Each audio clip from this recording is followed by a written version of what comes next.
Let me tell you a story. So it's a story about a strategy, an approach, philosophy, one that I've been thinking a lot about. And it starts with a guy that maybe you haven't heard of. His name's Dave Brailsford. And to set the stage for this, I want to tell you a little bit about British cycling. So about 15 years ago, early 2000s, British cycling hires this guy named Dave Brailsford. And at that point, for the last 100 years, British cycling had been incredibly mediocre. They had won a single gold medal back in 1908. They had never won a Tour de France, which is the premium race in cycling, the premier race. And so they hired this guy named Dave Brailsford to change that. And in fact, at the time, they were so mediocre that when they went to buy a new set of bikes, they were going to get like 200 from a top manufacturer in Europe. They actually weren't even given quotes from the manufacturer because they didn't want other teams to see the British riders using their gear for fear that it would hurt sales. And so they brought Brailsford in, and they said, "What's your plan for changing this?" And he said, "Well, I believe in this philosophy that I call the aggregation of marginal gains." The way that he described it is the 1% improvement in nearly everything that you do. So they started with a bunch of things that you would expect a cycling team to start with. So for example, they put slightly lighter tires on the bike. They got a more ergonomic seat for the riders to sit on. They had their outdoor riders wear indoor racing suits because they were lighter and more aerodynamic. They had each rider wear a biofeedback sensor so they could see how they would respond to training and then adjust it appropriately for the person. But then they did a bunch of things you wouldn't expect a cycling team to do. So they split tested different types of massage gels to see which one led to the best type of muscle recovery. They taught each rider how to wash their hands to reduce the risk of infections so they wouldn't get a cold after, get sick. They also figured out the type of pillow that led to the best night's sleep for each rider and then brought that on the road with them to hotels whenever they were competing. And Brailsford said, if we can actually do this, right, if we can execute all these little 1% improvements, then I think we can win a Tour de France within 5 years. He ended up being wrong. They won it in 2 years, and then they repeated again the third year with a different rider. And then after a 1-year break, they won 2 more. So they've won 4 out of the last 5 now, have gone to British cyclists. But it was at the Olympics in London in 2012 when this kind of strategy really came to fruition. They won 70% of the gold medals available.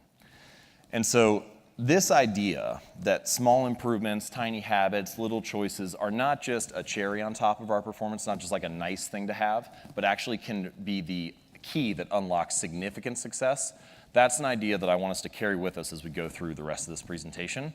And one way to think about it is just kind of basic math. Like if you just look at the numbers, if you were able to improve by 1% each day for an entire year, and those gains compound, you would end up 37 times better at the end of the year. And if you were to get 1% worse, you would whittle yourself almost all the way down to 0. And what's interesting here is that everybody wants a transformation, right? Everybody wants a radical improvement, we want rapid success. But we fail to realize that small habits and little choices are transforming us every day already. That these times when you make a choice that is slightly better, slightly worse, a little mistake or a small error, 1% better or 1% worse, that these things compound over time. And habits are the compound interest of self-improvement. And so if you can learn to master those, then you can make time work for you rather than get against you, right? Good habits make time your ally. Bad habits make time your enemy. And so throughout the rest of this presentation, I want to talk about how we can do that. Today I'm going to teach you how to build the habits that you need to get the results that you want. And in order to do this, I'm going to take you through a framework for building better habits. And then I'm also going to share a personal example of how I use this. So my writing habit. If you don't know, I write at jamesclear.com. I write about how to build better habits, improve performance, and generally live better. Over 1 million people visit the site each month. There's over 400,000 subscribers on the weekly email newsletter. And it all came out of a simple writing habit. So for the rest of this talk, there are 4 stages of habit formation. I'm going to take you through each of those 4. All right, so the 4 stages are noticing, wanting, doing, and liking. Noticing, wanting, doing, and liking. You cannot perform a habit or take an action if you do not notice something. I need to see a coffee cup sitting on the side in order to pick it up first. If it's not in my realm of knowledge, if I don't know it exists, I can't do anything about it. But then I need to want it. I need to want to drink coffee and pick it up. If I don't desire it or crave it, then I will not take the action. Then there's doing. You actually do the habit. And then I need to enjoy the reward. I need to enjoy drinking the coffee to repeat it again. So noticing, wanting, doing, and liking. Let's talk about each one. And as we do this, I'm going to give you a little bit of research about why it works. I'm going to give you practical action steps, at least one for each, that you can use to implement it in your life.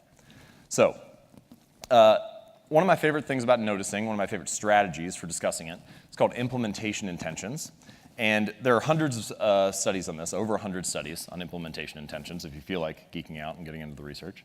But if not, I'll just give you the simple version here. So one of my favorite studies is about exercise. And they had 3 cohorts in this study. So they have first cohort, they said, I just want you to track how often you work out over the next few weeks, right? So that's the standard cohort, the control group.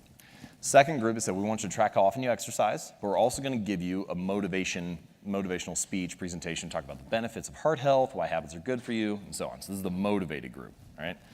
The third group, they got the same presentation, so they were equally motivated, and then they did one thing differently. And that one thing was they filled out this sentence. They said, during the next week, I will partake in at least 20 minutes of vigorous exercise on this day, at this time, in this place, right? They specifically stated their intention to implement the behavior, so implementation intention. Here's what happened. First group, 1 out of 3 of them worked out. Second group, motivation did nothing. As soon as they left the researcher's facility the next day, they weren't motivated. It's like reading a book or watching a YouTube or listening to a motivational speaker, and then you forget all about it 20 minutes later. But the third group, the group that had a specific plan for how they were going to implement the behavior, 9 out of 10 of them worked out. So you can increase your odds of success 2 to 3x just by having a specific plan. And this is the insight. Many people think that they lack motivation when what they really lack is clarity. They think that they need to get more motivated, that they need willpower in order to execute on a habit. If I just felt like writing, if I just felt like meditating, if I felt like working out, then I would do it. But in fact, they don't have a plan for it, and so they wake up each day thinking, I wonder if I'll feel motivated to write today. I wonder if I'll feel motivated to work out today. But instead, you can take the decision-making out of it by explicitly stating when, where, and how you want to implement the habit. So here's how I did this with my writing habit. I decided that on November 12th, 2012, which was a Monday, if you check, that was going to be the first day that I published an article, and I was going to publish every Monday and every Thursday. That was my implementation intention. That was my specific plan. It didn't matter how good or how bad it was. It didn't matter how long or how short it was. It didn't matter how I felt about it. If all I could do was write 3 good sentences that day, then that was getting published. But I did that, and I did it for 3 years, and that was how the site grew. It was just that core habit that drove the growth. So you need to give your goals a time and a place to live in the world, right? Give them space on your calendar. Now, it sounds easy to say, let's just start a plan, let's write down exactly what you should do, and then maybe you'll follow through on it. But of course, we all know that there are challenges that arise. It's not quite that easy. So here's a little strategy that I like to use to make sure you can come up with a better plan of action, and it's called a failure pre-mortem. So the way that it works is you think about the habit, the project, the goal, whatever the most important thing is that you want to work on, and then I want you to imagine, fast forward 6 months from now, and you failed. And then tell the story of why you failed. What happened? What challenges did you encounter? What was it that took you off course? When I do this with businesses, sometimes we call it the kill the company exercise, because everybody just sits around and thinks about ways to kill the company in the next 6 months. And once you have all that stuff laid out on the table in front of you, you can start to make better choices about how to develop a plan. You can start to have if-then plans. So not only do I want to exercise for 20 minutes on Monday at 5 p.m., but also if I do not exercise because I have to take my kid to practice or whatever, then Tuesday morning at 7 a.m. I will go in, right? You can have ways to adjust for these challenges. So core point about noticing is it's hard to change something if you're not aware of it, and one way to become more aware of the opportunity to take action is to have a specific plan for when it's going to happen. All right, stage 2, wanting. One of the most overlooked drivers of habits and human behavior is our physical environment. So let me tell you a quick story. This comes from Harvard. So these researchers at Harvard went to Massachusetts General Hospital, and they had a very interesting question. They wondered if they could change people's behavior without talking to them at all, without giving them anything to do, without trying to motivate them, but how can we shift their behavior without asking them to do anything? And so this is a drawing of the cafeteria at the hospital. This is drawn to scale. The shaded pink boxes are areas where there are refrigerators that have soda in them. The 2 black boxes on the side are water, all right, refrigerators with water, and then all the other tables are food in the cafeteria. Now, they made a few little changes. They turned the pink boxes into ones that also had water. Okay, so they just added, but these refrigerators still have soda available. They just added water to it. And then they had a bunch of those little rolling carts, and they put those around the cafeteria too, so you can switch back and forth and see they just added a couple things. Now, what happened? They didn't talk to anybody, they didn't do anything, but over the next 6 months, people drank 25% more water and 11% less soda. And it's interesting because if you went up and talked to anybody sitting there and you asked them, why are you drinking this? Everybody would have a reason. They'd say, well, I felt like drinking soda, I felt like drinking water. But in fact, many of them chose to drink it simply because they were presented with it. And this is an interesting insight about our desires. Your environment often influences them. We want things simply because they are an option, right? Simply because they are in front of us at the time. You walk into any living room in America, where do all the couches and chairs face? They all look at the TVs. Like, what is that room designed to get you to do? We wonder why we sit and watch so much TV, and it's because our desires are shaped in that way. So, thankfully, you don't have to be the victim of your environment. You can also be the architect of it. You can decide to design something to make your good behaviors easier and your bad behaviors harder. So, when it comes to habits, if you want to practice your guitar more frequently, put it right in the middle of your living room so you run across it all the time. If you want to read more, when you make your bed in the morning, take the book you want to read, put it on top of the pillow. When you come back that night, pick it up, read a few pages, go to sleep. For me, I used to buy apples all the time, and then I would put them in the crisper at the bottom of the fridge, and they would sit there for 3 weeks and go bad, and I'd finally open it up and see them again and get mad. And then eventually, I bought a bowl and put it right in the middle of the counter, and so then when I buy apples, I put them there, I see them every day, and now I eat them all the time. Many of our desires are simply shaped because we have an environment that shapes us in that way. So the moral of this story is I've never seen someone stick to positive habits in a consistent fashion in a negative environment. Maybe you can overpower it once or twice, maybe you can have the willpower to do the right thing on one day, but if you're constantly fighting against those forces, it's going to be very hard to follow through. So don't rely on willpower and self-control. It's a lot easier to stick to better habits when you're presented with better options. All right, so what does this mean for writing? So one, I leave my phone in the other room, which it is in the other room right now because I'd like to show it to you, so that's kind of a pain. But I also, on my home screen, have no applications. So you can't see anything. I have to swipe over and then tap into certain folders to get to social media. It takes at least 3 clicks for me to get to any social media app. It's not that big of a deal, but it just prevents me from being mindless and just pulling it up and tapping on Instagram because it's right in front of me. And then I also started something this last year, which has been really effective. Every Monday, my assistant will log me out of all social media and reset the passwords, and then not give them to me until Friday.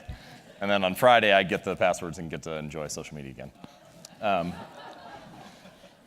Also, I am going on vacation for the next 2 weeks, so if you see me posting on Tuesday, I don't want to hear about it because I'm allowed to be on there. I'm not locked out for this week, right? So the core idea here is that you want to put more steps between you and the bad behaviors and fewer steps between you and the good behaviors. And it is far easier to stick to good habits if you are living in an environment that is inclined to push you in that direction. All right, stage 3, doing. So quick story here. There's this professor at the University of Florida. He's retired now. He was a photography professor. His name's Jerry Ullsman.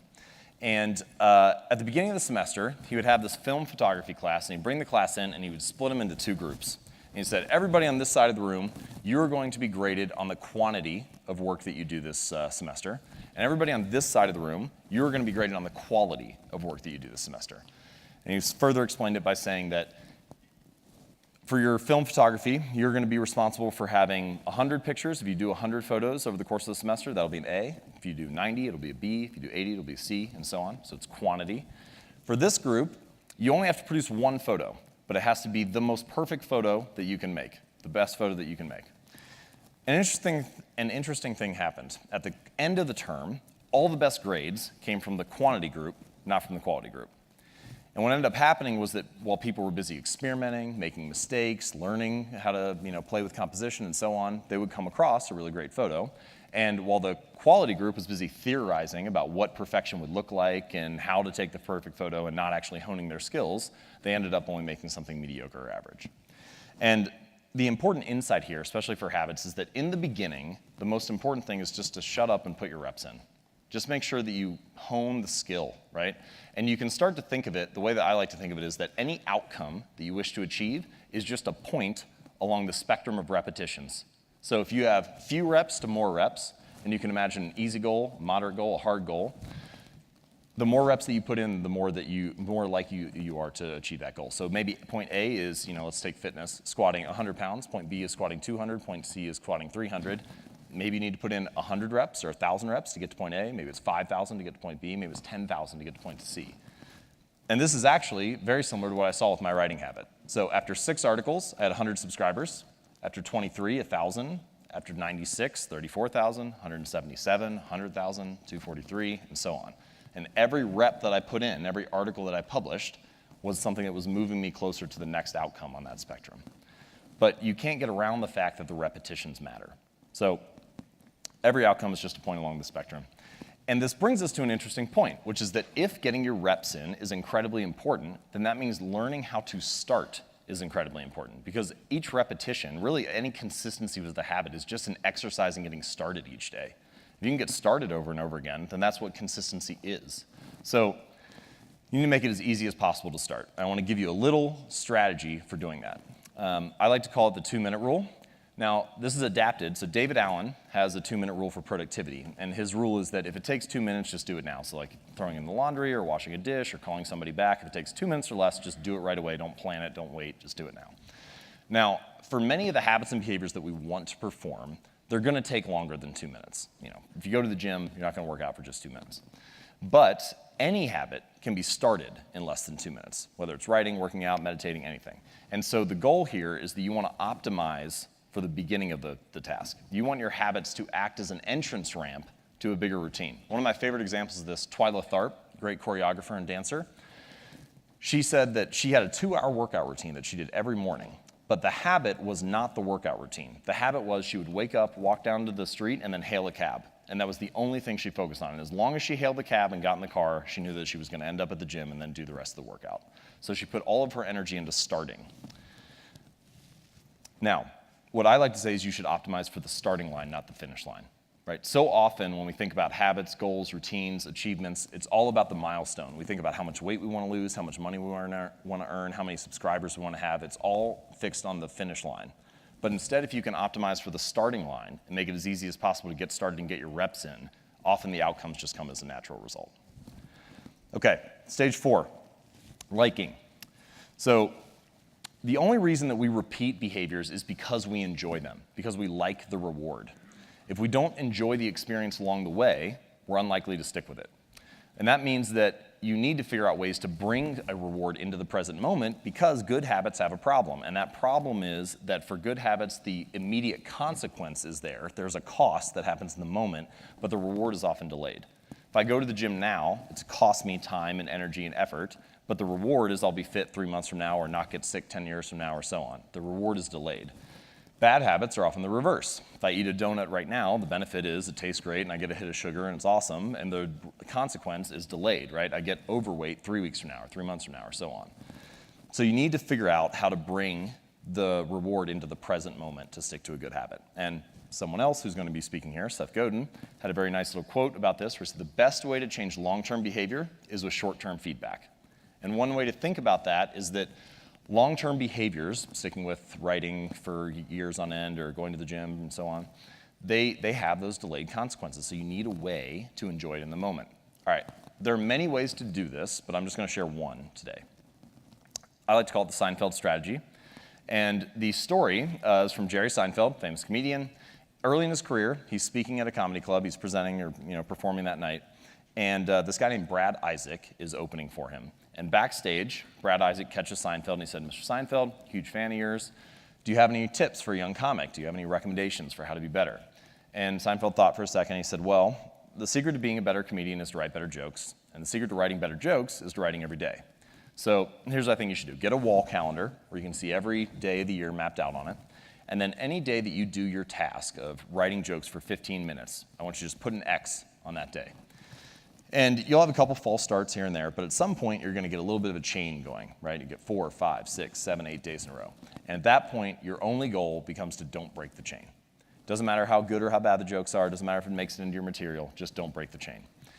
And what's interesting about this is that by measuring your progress, you get an immediate reward in the moment, right? The reward of like having a great stand-up routine 40 days from now or 40 weeks from now or whatever, it's so delayed that you need something in the moment that makes you feel good. So if you do those 15 minutes, you can cross that off. That's a way to get an immediate hit, a little bit of a reward by tracking it. Now, I like to add one more thing to this, which is never miss twice. So many people, they'll get a chain going and then they fall off track and they feel bad about it. They feel like, oh, I ruined it. I had this great thing and now it's over. The streak is gone. But what you find when you look at top performers is not that they don't make mistakes. They make mistakes just like everybody else, but they can just get back on track more quickly. And in fact, if you could just adhere to this one rule, never miss twice, then you would, even if you fell off track every single time after you got back on track, you still would do it 50% of the time. And so this basic strategy is very useful. And I've seen people use the Seinfeld strategy for, working out. I used it for tracking how often I was writing every Monday, every Thursday. I didn't want to break the chain. I have videographer friends who every day that they do 30 minutes of video processing, that's their X. So you can adapt it for almost anything. All right, so the 4 stages: noticing, wanting, doing, liking. Now, I'd like to close by talking about why habits are so important. And to do that, I want to share a little story about the ship of Theseus, which is this ancient Greek parable story about this ship that goes into Athens, Greece, and parks in the dock. And as it's there, it's used year after year. Some of the boards start to wear away. Some of them start to go bad. And so whenever one board is bad, they take the board out and change it and put a new one in. And this process continues for 25 or 30 years until every board that is on the ship has been changed out for a new one. And philosophers for centuries have asked, is this the same boat? Is this the same thing that was there before? Is both entirely the same and entirely new? And I would say that your habits can be the same way. We often fear that in order to achieve something new, to become someone new, we have to abandon everything that we are. But in fact, that's not how it works. Change can happen plank by plank, board by board, habit by habit. And gradually, you can become someone new. With consistency and repetition, you can actually change not only your results, but actually your identity. And the reason that this is true is because the more evidence that we have for a belief, the more likely we are to believe it. So if you go to church every Sunday for 20 years, you believe that you are religious. If you study Spanish every Thursday night for 20 minutes, you believe that you are studious. The actions that you take provide evidence for who you are. And it's not that habits matter more necessarily on an individual basis. Each moment in life matters. But what ends up happening is that over the broad span of time, things that you do once or twice fade away, and things that you do time after time, day after day, week after week, accumulate the bulk of the evidence for what you believe about yourself. And so every action that you take is actually a vote for the type of person that you want to become. If you want to become someone new, then you can take a new action and begin to accumulate evidence for that identity, for that belief about yourself. And that the more votes that you cast, the more likely you are to win the election. You don't need to be unanimous. You don't have to be perfect all the time. You just need to have the body of work, right? So true change is actually not behavior change. It's not results change. It's not process change. It's identity change. The goal is not to read a book, it's to become a reader. The goal is not to write a book or write an article, it's to become a writer. The goal is not to run a marathon, it's to become a runner, to become a type of person, to develop an identity. And the way to being something or becoming someone is through doing something. So every time you sit down to write, every time you practice that habit, you are being a writer. Every time you play a sport, you're being an athlete. Every time you practice painting or music or whatever, you are being an artist. Your identity emerges out of the habits that you have. And so here's the secret to this talk. It's not just about getting you to make small changes. It's not just about putting a book on your pillow or putting an apple on the counter. It's actually about getting you to believe something new about yourself, something possible about yourself. And habits are not only the method through which we achieve external measures of success, like losing weight or earning more money or meditating and reducing stress. They are also the path through which we achieve internal change and actually become someone new. They're the path through which we forge the identity that we have, the deepest beliefs we have about ourselves, our sense of self. And so if you can change your habits, you can change your life.